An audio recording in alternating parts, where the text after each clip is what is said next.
संसद ने बीते वर्षों में ट्रांसजेंडर को न्याय देने वाले कानूनों का भी निर्माण किया। इसके माध्यम से हम ट्रांसजेंडर के प्रति सद्भाव और सम्मान के भाव के साथ उनको नौकरी, शिक्षा, स्वास्थ्य, बाकी जो सुविधाएं हैं, एक गरिमा के साथ प्राप्त कर सके, इसकी दिशा में हम आगे बढ़े। हम सभी ने मिलकर हमारे दिव्यांग जनों के लिए भी उनकी जरूरतों को देखते हुए, उनके एस्पिरेशन को देखते हुए ऐसे कानूनों का निर्माण किया जो उनके लिए उज्जवल भविष्य की गारंटी बन रहे हैं। आर्टिकल 370 हटाने से लेकर वो विषय ऐसा रहा जो शायद ही कोई दशक ऐसा होगा कि चर्चा न हुई हो, चिंता न हुई हो और मांग न हुई हो। आक्रोश भी व्यक्त हुआ, सभागृह में भी हुआ, सभागृह के बाहर भी हुआ। लेकिन हम सबका सौभाग्य है कि हमें सदन में आर्टिकल 370 से मुक्ति पाने का, अलगाववाद, आतंकवाद के खिलाफ लड़ाई लड़ने का एक बड़ा महत्वपूर्ण कदम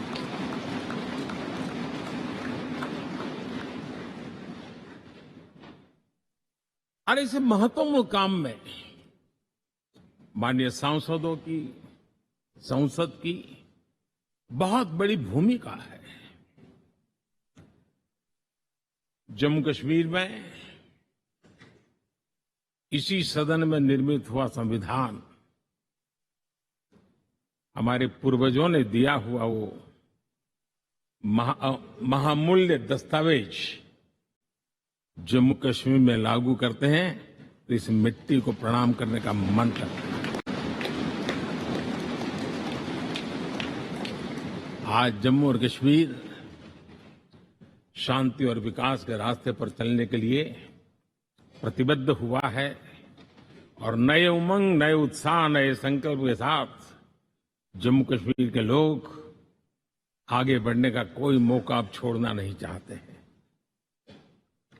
ये दिखाता है कि संसद के सदस्यों ने मिलकर के संसद के भवन में कितने महत्वपूर्ण काम किए हैं। माननीय सांसदगण, लाल किले से मैंने कहा था, यही समय है, सही समय है।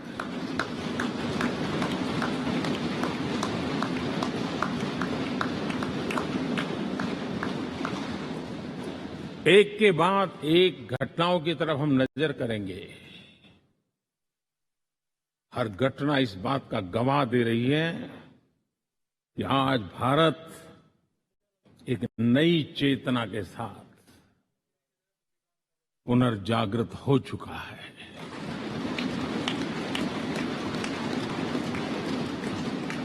भारत नई ऊर्जा से भर चुका है और यही चेतना, यही ऊर्जा इस देश के कोटि कोटि जनों के सपनों को संकल्प में परिवर्तित कर सकती है और संकल्प को परिश्रम की पराकाष्ठा कर करके सिद्धि तक पहुंचा सकती है। ये हम देख सकते हैं।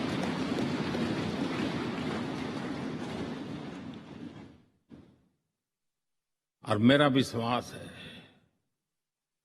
देश जिस दिशा में चल पड़ा है, इच्छित परिणाम अवश्य प्राप्त होंगे।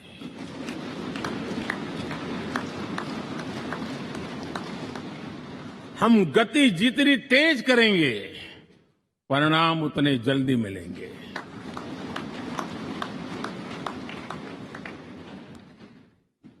आज भारत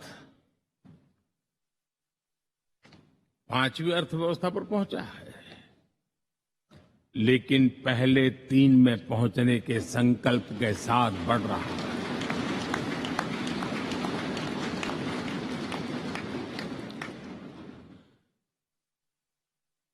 और मैं जिस स्थान पर बैठा हूं, जो जानकारियां प्राप्त होती है, उसके आधार पर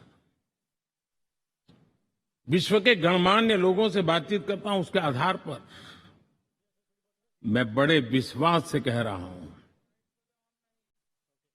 हम में से कुछ लोगों की निराशा हो सकती है, लेकिन दुनिया आश्वस्त है कि भारत टॉप 3 में पहुंच के रहेगा।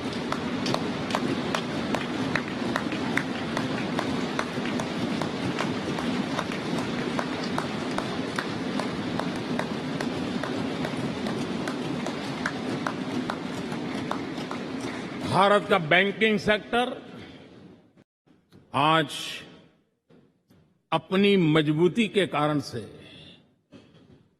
फिर एक बार दुनिया में सकारात्मक चर्चा का केंद्र बना हुआ है।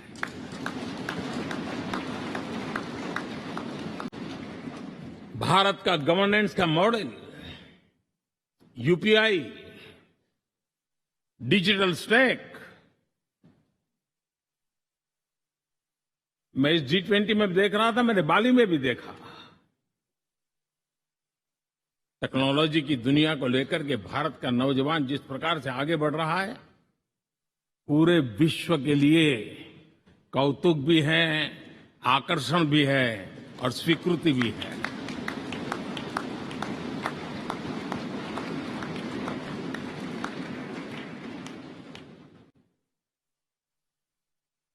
हम सब उस ऐसे कालखंड में हैं, मैं कहूंगा हम लोग एक भाग्यवान लोग हैं। ऐसी भाग्यवान समय में हमें कुछ दायित्व निभाने का अवसर आया है और हमारा सबसे बड़ा भाग्य है कि आज इंडियन एस्पिरेशंस उस ऊंचाई पर हैं जो शायद पिछले 1000 साल में नहीं रहे होंगे।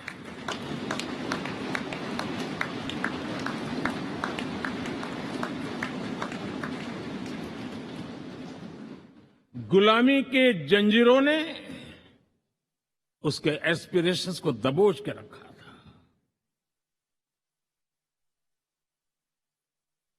उसकी भावनाओं को तहस नहस कर दिया था। आजाद भारत में अपने सपने संजो रहा था, चुनौतियों से जूझ रहा था,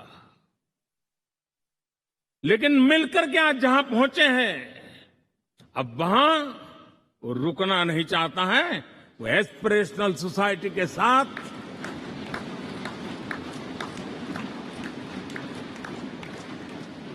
नए